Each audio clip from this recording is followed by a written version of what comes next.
Welcome to Meeples on Meeples, episode 38. I'm Adam. Andrew. Brian. Ian. Before we get into our game of the week this week, of course, we'd like to invite you over to our website, meeplesonmeeples.com, where we have all of our game of the weeks, all of our video reviews, and all of our component shots for the games we play. We'd also like to invite you over to our Facebook page, to like our page over there, and to subscribe to us over on YouTube. This week's game of the week is Smash Up, what they call a shuffle building game, a term they made up. But basically it comes with 8 different factions. Now keep in mind, when we discuss it in the review, we might mention factions that aren't in the box because I have an expansion that brings it up to 12. But basically you take 2 different factions. Now those factions include the Martians, you've got the robots, dinosaurs, or the futuristic dinosaurs, there's zombies, there's wizards, there's pirates, there's all the crazy things that you would love to play as a kid, and you take 2 of those and you smash them together. So you might play with the Martian dinosaurs, or the zombie Martians, or the zombie wizards, or the... We get it. Ninja It goes on. The Ninja Pirates is always a classic. So you combine them together, and that is the deck you play with. You don't. It's not a deck building game. You don't add to that deck. You have 20 cards in each deck, shuffle together. You have a 40-card deck, and that's all you have for the whole game. Then what you do is you take the base cards here, and you put as many players as you have, plus 1. So if you're doing a 4-player game, you have 5 bases in the center. And it is a 4-player game type, right? 2 to 4, yep. 2 to 4 players. So you put out the bases, and basically you're using your hand to attack or capture the bases in the center of the table. Now, the number in the top corner there, the top left-hand corner, is how many points need to be on that base before it is captured and then scored. So the 25 on this factory here is based on the cards you play. Now, on your turn, you can play basically 2 cards. You can play a minion, which is like an attacking beast, a character, and you can do 1 action card. Doesn't matter which order. You can do an action and a minion, or just one or the other, not do both. Unless you have special abilities that you can occasionally play multiple minions, depending on what, some factions are better at that, as stacking cards, etc. So they all have an attack if you play a minion in their top left-hand corner. Once all of these numbers meets or exceeds this 25, at the end of that person's turn, you score up that base. And it's not just me. If I have 10 points worth of my dinosaurs and zombies or whatever I'm playing on there, and somebody else has 5, there's 15, and you add them all together. Okay, everybody attacking the base. And once they all total 25 or higher, at that turn you score it. There's 3 big numbers in the center of the card. Whoever has the most points worth of cards, okay, let's say my 10 was the highest number on there, I get this number on the far left, the 2. The second place person gets the middle number, third place person gets this number, and then if there's a 4th player on that base, he would or she would get no points at all. You play up to 15 points. And the first person to gain 15 points total of all the bases they've captured wins the game. All right, I'll jump into our component discussion here. Anybody have any thoughts on that? It's cards. It is cards. And it's not particularly nice. I mean, they're okay cards. Can we talk about the box first? Sure, go for it. It's a box. But it has a phenomenal cover. The artwork on the box is awesome. Also, it has nice little slots for all the little and room for the expansion, because the base game only fills one side. And there's enough room for, well, it looks like they're doing 4 factions, so it looks like you can get 2, 2 expansions in there. Well, which is nice. I mean, they plan for the future. If you just tip it over like this. I will say, though, that the plastic they used to make this is very flimsy. Right up, the first time I opened it unused, there are already cracks and stuff. The tray's kind of crappy, but at least it's nice that they, separate them that way. Question, Sentinels obviously does some very similar as far as like being able to separate your characters out. Is that good or better or They worse? just use dividers in that, though. Sentinels use dividers, like the foam, though, right? Is that how they work? No, there was just a foam a thing special card for each. Big cards. Yep. Yeah, it's like a divider card. Oh, okay. So, I mean, would that be better? I would say that the art on these is beautiful, and you're going to have more than one type of each card in your hand, but each type of card has its own style, artwork. None of them are exactly alike. And the artwork between factions is even different. Like, it looks like a different style in a lot of ways. And you can tell them apart easily by color if you're not colorblind. We won't say any names. So at the end of the game, you have to re-separate them. It's not a big deal. You have just 2 20-card decks when you're done. Separating and putting it away is a breeze. And along with the artwork, what's kind of interesting also is the font that's used for like the hit points or the attack they have and their name is different on them too. So like the dinosaurs have kind of, you got this orange like big blocky font. The zombies have it's kind of a Walking Dead font actually. on them. So not only is the pictures different, but they use different font for the different characters too, or different factions. Also, I do like, unlike some other games that we've played, that the back of the cards are the same, because then when you have your two separate factions and you're holding them in your hand, people can't look at it and say, well, they have this many of this card and this many of this card, knowing that you could possibly have, you know, one good faction and one not so good faction and things like that. But So that was actually a complaint about the other game. I think it was Marvel. About the Marvel one, where everything was a different. But this is the front's easy to tell apart. It wouldn't matter, or that wasn't the issue. That wasn't how that game played. No, I'm just saying that's one thing that about the components that is nice that they are in this specific game. Yeah, yes. Something I'm gonna throw about the components. If you get the expansion, which is like awesome level 9,000 or whatever they call it. I mean, these have ridiculous names. That gives you the little counters we had to keep score. Did not come with the base game. So you're going to be doing a lot of tallying and writing on paper or tally marks on your phone. My account are Apple app. You talked like 5 minutes last time about this. Yeah, there's a minute. It's a pretty cool app. Yeah, I would say it's ridiculous. On the box here says, the shuffle building game of total awesomeness. So... Yeah.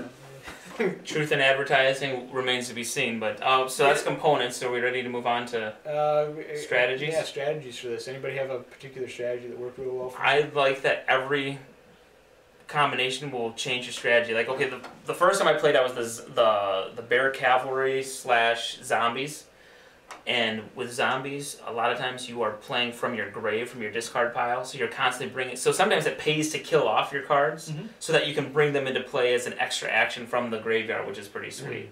But every faction and they are different. is going to totally change what your strategy is. I was the ninja... I can't remember, the ninja something my first time. They're very... Especially the ninjas are very attack heavy as far as, you know, being able to attack the different locations or the cards. And then my second round, I was the pirate wizards, and the pirates are pretty good with attacks, but the wizards are very much almost a defensive or a action-oriented. Instead of minions, it's all actions. It was all about not getting my minions out there, but preventing other people from being able to do things with my actions. So it was a completely different... My first round, you know, I'm attacking. My second round, I had to completely change the way I played because it was more of a defensive role almost. Yeah, from what I played too, I played the bears, pirates, and then we played the zombies and robots. And... the bears and pirates, both of them, they seem more like powerhouses where they have strong cards where you can destroy everybody in this area versus like the robots were more of a defensive, like, and they just would compile on top of each other, so you could put 9 cards out there and then you'd have a ton of points, but instead of just having that one card with 6 points, you'd have to have 4 cards to equal 6 points. I would like to see more of a classification as far as maybe like how, you know, if you want it, so you can have an equal buff to attack ratio in your hand as far as your two factions. I know that having 2 different ones is kind of a neat point, but it really, like, I had the gnome or leprechaun or what is it? Yeah, the gnomes. The tricksters. They're called like the tricksters. The tricksters and the wizards, and both of them they allowed you to just buff upon, but really nothing to score, really no high scoring cards, so it kind of just... I think I scored like 3 points that entire game. I think he's crying because he lost badly that game. I kept playing over and over and over, but nothing really did me any good. I think that's what makes this kind of a unique game, though, is that you really have to adjust your strategy based on what you have. I think you can do really well with that. I think your problem is, and we've kind of discussed this in other reviews, is you kind of like the attack-heavy games. Yes. And so you got stuck with those people and maybe, you know, kind of were uncomfortable, whereas you might have other people that come into this game and really like that. They like the ability to, like, stack actions, buff, like you say. I love the defensive where I can build on top of itself. Like, I probably would have done great with those 2 because you can just keep building and building and building and building, and then eventually what you're doing is just wiping everybody else out. I mean, with those, to walk in, you could get you could chain 4 to 5 actions together with those, those people. And no, I was really clear off the board, like you said. This game is supposed to play up at 30 minutes, and I think I spent 45 minutes, and I spent that entire time with one turn. And it's just, I can pull 4 more. He's not exaggerating. And I can. Yeah, and that's just Ian though. So. Yeah, realistically, but it plays longer. Yeah. It didn't seem like I was able to do anything with my turn, anyways. It's like I could also lay different out strategies. You know, are each one of these like the bases or whatever? they have different special abilities at the bottom. Like, if you win this one, you get to do this. Or there's one that for every minion you had out there, every time you place one, you get to draw a card from your deck, which could add more into your hand, which inevitably... Or another one adds like an extra point to every minion. So every minion is 1 more point powerful, or 1 less point powerful. Another strategy I'm going to throw out is watch the bases and how scoring is going, because we had several times when there was someone who thought for sure they owned a base. I mean, they had way more points on that base than anybody else. And then when it came around...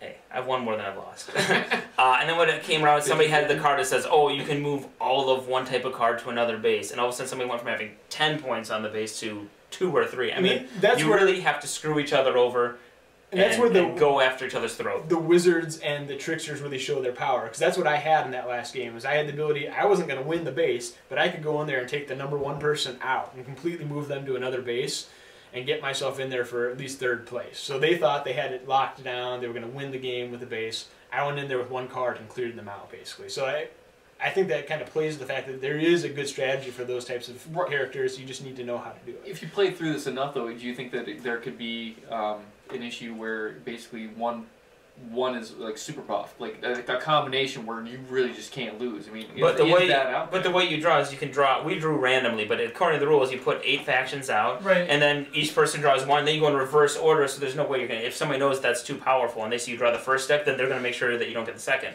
deck. And I think we're getting a little into kind of likes and dislikes here, kind of an overlapping. But is there any?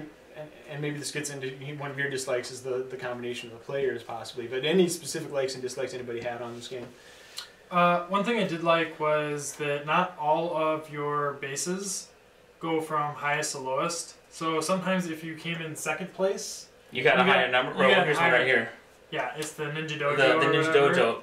2nd place gets more points than the first. But I think that's just kind of a cool strategy. I think it's a ninja thing because there's another ninja. Whoa! I got to pull back here because I have too many cards. I got to hope somebody else finishes off to hit the 18 that it's needed or whatever. Right, and then some of them are equal. Like this one has 2, 2, 1. So you know it wouldn't matter. You wouldn't have to necessarily be a powerhouse on that particular base to get the same amount of points as the person that's going all in on it, and you can focus on another one.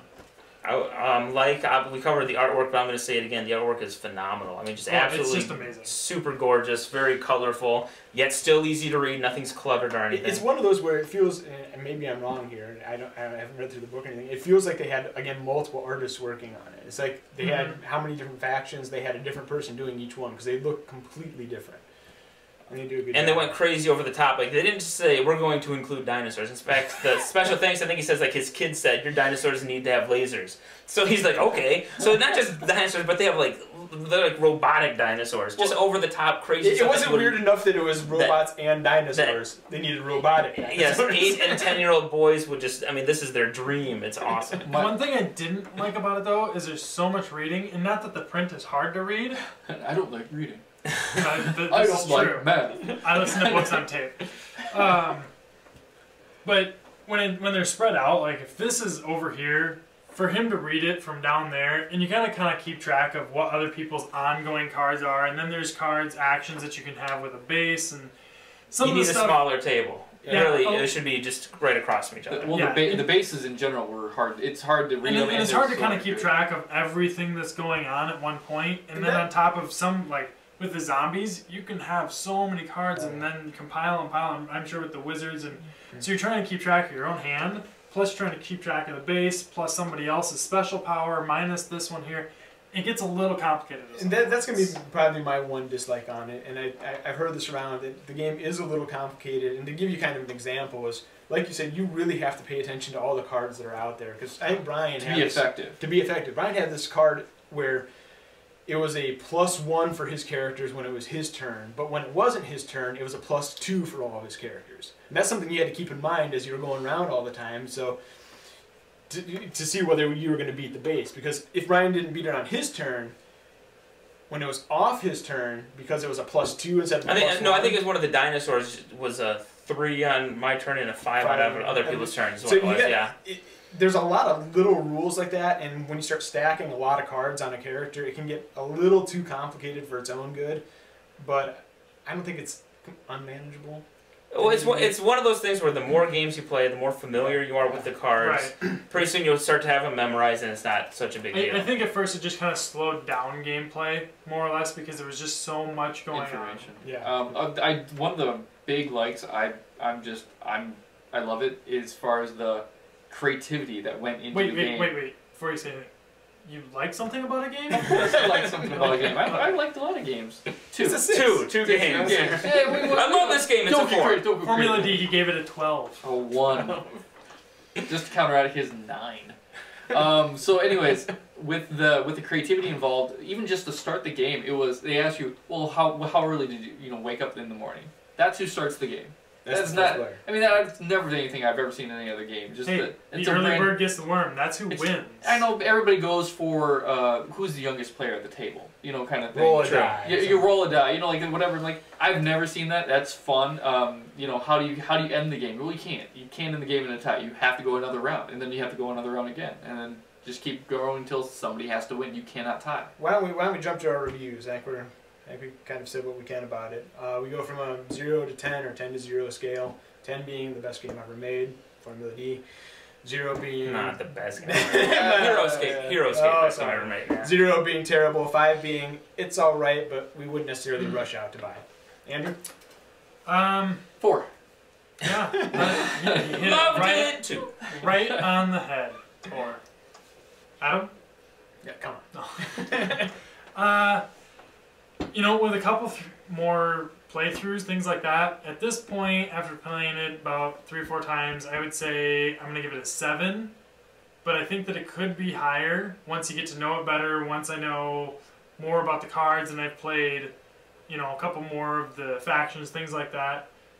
Just a few things I didn't like I said before, was it's just kind of hard and gets complicated, but there's tons of things that I love about it. Art's great, so I'm going to give it a good solid 7. I go a little higher. I'm a 7.35, possibly somewhere around there. Is that okay? Plus a Batman. Plus a Batman. No, I'm probably about actually at a 7.5. I think 7.5. It's a great game. I had a lot of fun playing it. The fact that it gets maybe a little too complicated at times brings it down a little bit for me. But as you said, as you play through it more, you probably get more used to that. What I really did like about it is even with all the words, all the writing on it, all the different rules, the ability to stack cards, I didn't find us really getting bogged down in rules. There wasn't a lot of situations where we felt like we had to jump back to the rule book and keep trying to figure out what they meant. The rule book does a good job of clarifying things. I think it even says when you have a conflict in card language, it gives a specific way to handle that. The negative, I believe, outweighs the positive. Exactly. It says you can't, that card is the one that's right. So, I mean, they've thought of almost everything as far as the rules go to take a game that should be really complicated with all the stacking, all the wording on the cards, and made it pretty straightforward. I mean, it plays really well. Only downfall to it is, even though I liked playing as the Wizards with all the actions, I would kind of go on Ian's side. If you get the wrong deck, you might feel like you're kind of worthless in the game. So you agree with me? To a certain degree. No. Yeah, I think you can play those cards right, but I mean, I kind of was resigned about halfway through the round when I was the Wizards that I wasn't going to win this. It was more of who am I going to keep from winning it and how. So what you're saying is you did come in last that game. Nobody can, and I came in last with the Wizards. Did you? So, yeah. So really? It's hard. Stay away from. I think you could do it, but so that's why I'm at a 7.5. It's fun, but I think if you get the wrong grouping of factions, it might be at least very difficult for you to win. I'm going to go an 8. I played this with my son. It plays really well as a 2-player game. It plays great as a 4-player game, so it's nice that it scales. It's not like you have to have a big group to play it. So they thought that through really well, I think. It plays well with different sizes of groups. Again, the artwork, I could go on and on. Just a second ago, I mentioned that my favorite game of all time is probably Hero Escape. And it's kind of, I like that for the same reason I like this, is you can have crazy, there's like dinosaurs and orcs and robots, all kinds of crazy things in Hero Escape. Yeah. And this brings that same similar idea to the table. You have all these weird things. You get to mash 2 different types to create a new deck. And I do like the fact that everyone has a winnable. I think they all have a winnable strategy. Some might be a little harder than others, and there's a little bit of luck on what you draw and when. But there's a winnable strategy with every combination, and with so many, especially with the expansion. Again, we have that. It's worth the money. But with the expansion thrown in, you've got 12 factions. Quick aside. So it's gonna be all over. Game expansion, how much is it total? The game is 30. Nobody's gonna pay that. That's full suggested retail price, and the expansion's 20. I believe realistically you can get the whole thing for like less than $35. That's pretty good. That's for 12. Yeah, and it's really good. So price wise, it plays fairly quickly. It says 45. I don't buy it. 2-player game took me about 30 minutes, and we played about an hour 20 every time we played 4 players, a little over an hour. But that's still not too long. I feel that's a decent expected game length there. So excellent game. I'll give it an 8. And the low score? You guys made good points. We're done. There's nothing more to say. It's hard to gauge where this one lands for me. I'm gonna go in between as a 7, just kind of give it a fair shake. The way the game plays and to be able to kind of move with the game and be a better player as you play it more and more and more. But then entry level people that just come to play for a night or whatever haven't seen the game, they're really at a disadvantage, and the learning curve for them is going to be fairly steep. Whether or not you can help them out, I don't know, but I mean, that's unfair. I think that the combinations that you can get as a new player is going to be very unfair to somebody that's played it a few different times, and that when you come to a game night, when you come to play with friends, you want to be all on the same level, entry level or not. Just kind of to have fun and be with a group. So I think that's kind of a negative, but for the most part, again, you can build up. There'll probably be more expansions later on. I think the future of the game is really well. Can I jump in? There is an expansion that comes out in just a few months here. I believe it's like August of 2013. Cthulhu, and they joke that every game seems to have like a mandatory Cthulhu expansion release for it, so they're basically kind of making fun of that, saying there's going to be a Cthulhu expansion that comes out for this that adds, I think, again, 4 factions and some new rules. Very close to Sentinels as far as I think moving forward with the game, it is a fun game and you can do a lot with it, and it's just going to get better. But again, you're going to have to play it more and get into the cards more, and just just make it a favorite game. Play it at least every other week, or once a month at least. Buck it out and do your thing. I think we'd all agree, though, it's the best shuffle building game ever, right? Really? The number 1 shuffle building, that's the wording they use, right? Yeah. Game of pure awesomeness. Total awesomeness. Shuffle building is also one word. Well, that's in case anybody was wondering. That is awesome. That's a word, right? So that's our review of Smash Up. Check our website, meeplesonmeeples.com, for our next game of the week, so you can see what we'll be reviewing next week. This naked guy going, I will do it tomorrow. Okay, I'm recording right now. naked guy. What are you gonna do tomorrow? That's what we call Thursday night around here. Covers.